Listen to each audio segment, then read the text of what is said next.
Bom, se você é uma das 6 pessoas que acompanham essa nossa maratona de vídeos sobre Lovecraft Country, já não é novidade que a gente vai elogiar o episódio, né? E esse 8º episódio é digno de muitos elogios, que foi mais um belo de um episódio da série. Eu sou Davi Garcia. E eu sou Juliana Ramanzini. E você está no Dude You Are Lost.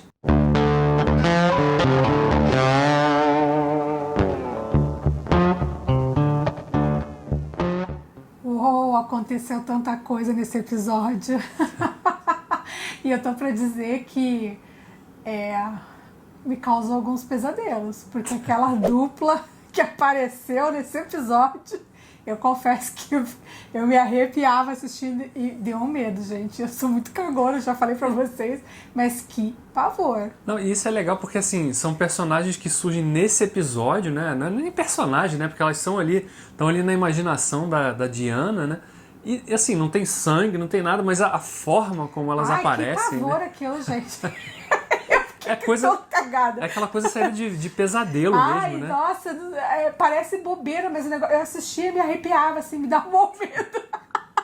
Não, mas foi feito realmente pra arrepiar e causar medo, né? E acho que é o impacto que tem na personagem, né? A gente viu esse episódio, o 8º episódio, assim como foi o 7º que a gente destacou, né? Que eles mostraram várias subtramas paralelamente, ao mesmo tempo que estão mostrando uma jornada de um personagem específico, que era o que faltava, né? De todos que a gente já conhecia na série, a Diana ainda não tinha recebido, não tinha ganhado aí uma história só para ela, para centrada mais nela, e esse foi o episódio que foi centrado na Diana, na filha da Hipólita, como a gente viu, teve ali sua experiência também com o mundo da magia, né? Ao ser ali encurralada pelo chefe da polícia ali, o Lancaster, né? Que a gente já viu desde o início também, que está envolvido nessa trama toda envolvendo ali os Braithwaite, mais especificamente a Cristina, né? Ele também tem essa capacidade de fazer ali um feitiço, né? E joga um feitiço nela, aquela cena bem aterrorizante, né? Com aqueles bichos saindo e ela correndo pelo beco e aquele cartaz lá na parede meio que virando o olho assim, olhando pra ela, né? Não, olha... Foi bem... não sei porque com criança, tudo com criança, não sei, me dá um maior pavor, tipo filme A Órfã, Orfanato, tudo toda cagada, não tem um monte de medo, entendeu? E a jornada da Diana é interessante, porque ela surge, né, no início do episódio, ali a gente está acompanhando aquele grupo ali de personagens participando ali de uma espécie de memorial, funeral, né? Porque funeral. Aquele amigo da Diana que a gente conheceu lá no episódio 3, lembra, da casa? Quando eles estavam jogando aquele jogo do Ouija lá na casa, no porão da casa, e o fantasma até fala, né, pra ele, né, quer dizer, o fantasma, né, quando eles estão jogando ali, fala que ele não teria um verão muito bom, né, e o que acontece com o garoto? Ele é brutalmente assassinado, né, um caso refletindo, inclusive, fazendo ali referência a um caso verídico que aconteceu em 1955, realmente de um garoto adolescente que foi brutalmente assassinado num crime racista, de motivação racista, né, naquela forma que é descrita, inclusive, no episódio, né, de uma forma muito grotesca e violenta, realmente. A gente vê, então, ela sofrendo com aquilo, com aquela perda, né, e, ao mesmo tempo, ela não sabe o que aconteceu com a mãe dela, né, ela já tinha perdido o pai, não sabe o que aconteceu com a mãe, e se sente ali isolada porque os outros, né, os parentes não parece que sabem de alguma coisa, mas não querem dizer para ela, então ela está vivenciando aquilo tudo e sofre com essa coisa de ser enfeitiçada ali pelo Lancaster, e está convivendo e vivendo ali aquela experiência. Porque a gente acompanha toda a angústia e o desespero dela, né? Toda aquela dúvida, desconfiança, mas principalmente isso, acho que é o desespero que ela está sentindo de se sentir sozinha e não saber para onde correr, né? Então, assim, é bastante sufocante assistir, angustiante assistir essa história dela.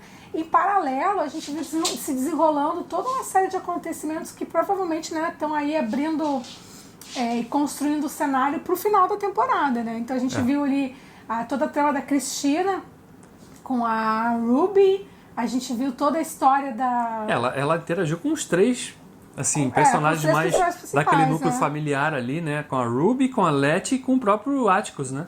Porque ela tá ali atrás daqueles elementos aí envolvendo, então, o livro lendo dos nomes e que, teoricamente, que dariam a ela esse elemento a mais que falta para ela conseguir realmente alcançar o objetivo dela, que a gente também não sabe claramente exatamente o que é ainda, né? A gente já reparou que ela é imortal, né?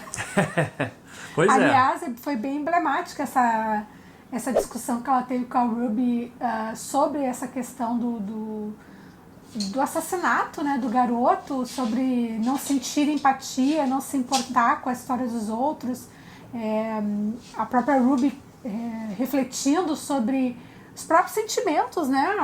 O conflito, né? Porque, assim, a frustração de estar vivenciando aquilo todo dia, né? Todo dia de uma forma diferente, mas uma violência através dos outros ou com ela mesma, né? E tá tendo que lidar com aquilo, tá cansada, né? E quer ver se o outro consegue, você consegue se colocar no meu lugar, né? De sentir o que eu tô sentindo.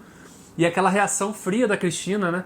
De não sinto nada, não me importo, mas em paralelo a gente vê aquela cena toda daquele suicídio simulado dela para talvez testar a própria mortalidade. O que ela fez ali, na verdade, emulou a morte do garoto. Emulou a morte, porque ela queria sentir talvez o que o garoto sentiu, ou sentir a dor do que uma perda naquele nível de violência poderia acarretar para os outros, né? Até o comentário do cara falou: quem é que escolhe morrer de um jeito grotesco desse, né?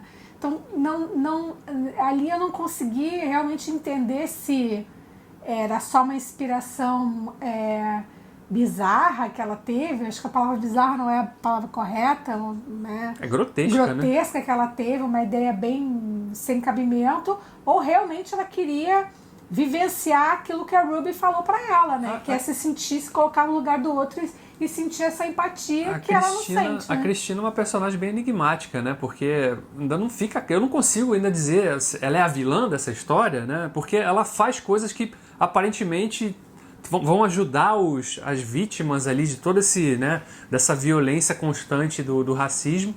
Mas, por outro lado, ela também faz coisas que parece que são só...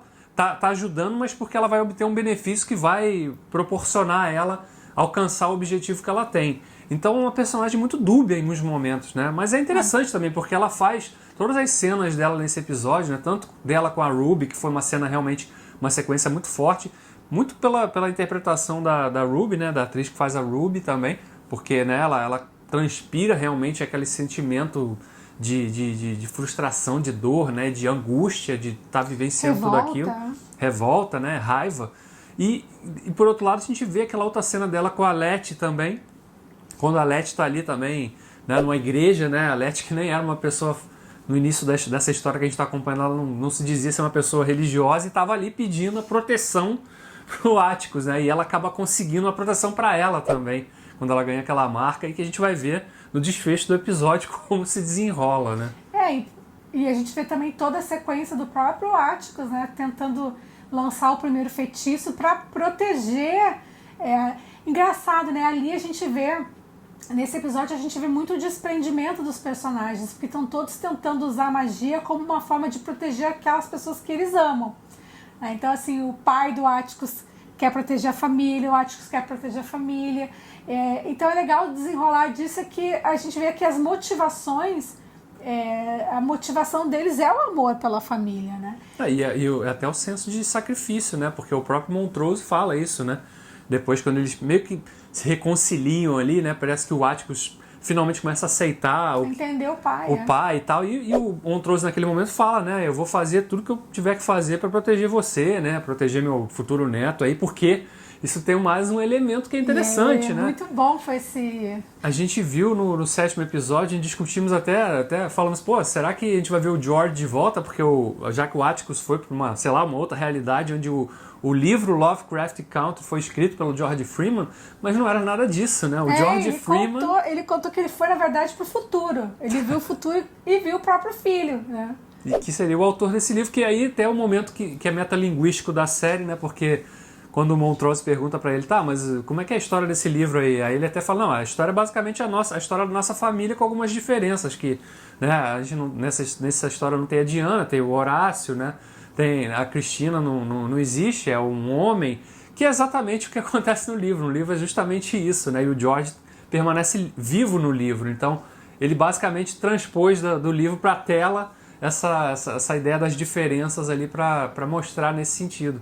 Foi muito divertido também e, claro, surpreendendo de novo, né? Porque a gente já tinha meio que imaginado que podia ser uma ligação explícita pro George Freeman, pro personagem do Courtney B. Vance, mas na verdade é pro filho do Atticus e da Letitia, né? Então... E a gente viu a volta daquela personagem da coreana, né? Que teve o caso com o Atticus. Ela volta para alertar ele sobre a questão da morte e revela a história para Letty. Aí tem o momento casos de família.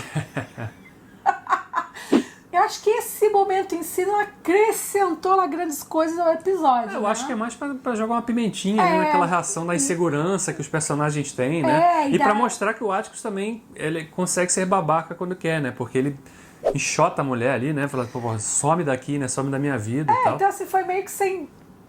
Se não tivesse aparecido, não teria feito diferença, né? Então, eu acho que ela aparece mais porque tem algum papel pra desempenhar. Pode porque, ser. Né? Ela é um ser mitológico, ela é uma kumiko, né?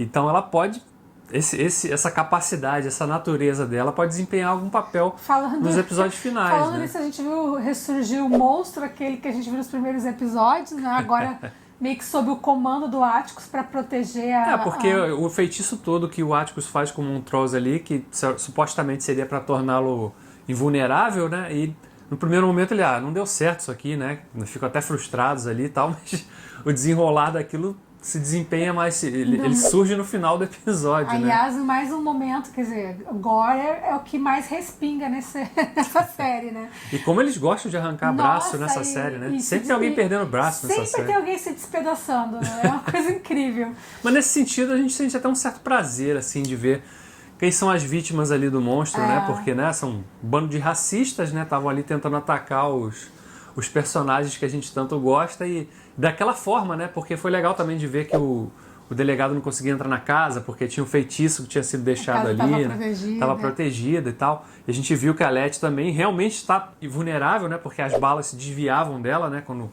se aproximavam. E o lance do monstro, né? Que surge ali numa espécie de meio que como treinar seu dragão ali, né? Talvez, né? Porque o Atticus dá aquela... calma, garoto. Calma, garoto. Mas acho que esse episódio foi bacana porque ele deu um pouco de adrenalina, juntou todo mundo na mesma história. E acho que agora a gente vai ver, pro próximo episódio deve voltar a história da Hipólita, né? Creio porque que sim, ela né? sumiu nesse episódio, quer dizer, parece que sabem, mas não sabem, né? Então, assim, não sei direito o que tá acontecendo. É legal também que a gente não tem todas essas respostas de cara que a gente pode ficar especulando. Mas provavelmente a gente vai ter o desenrolar e caminhando pro final da temporada. A gente quer saber, afinal, o que vai acontecer com a Cristina, com a Atticus, vai morrer, não vai morrer. Espero que não, porque a gente quer uma segunda temporada. Vamos ver. Acho que surpresa é o que não vai faltar, porque todo episódio tem uma surpresa. Todo episódio te pega de alguma forma assim, porra, não enxergava, não imaginava que a história podia caminhar nesse sentido para esse personagem ou com essa trama. E aí o episódio vem e te surpreende de novo. Então... E o legal, uma coisa que é importante salientar nesse episódio é que a gente veio aí numa sequência de meio que referências a gêneros, né? Esse ficou meio que no drama, com um pouco de terror, mas não... teve toda aquela pitada toda do horror, realmente sobrenatural, né? Daquela coisa meio Fred Krueger, assim, né? Mas não teve, assim, uma marca, né? Como todos os episódios tiveram, né? Não é muito claro, né?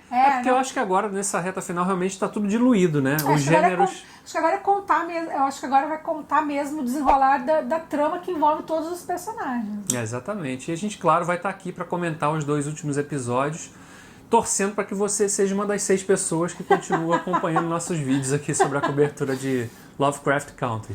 Então, pessoal, até a semana que vem. Tchau. Tchau.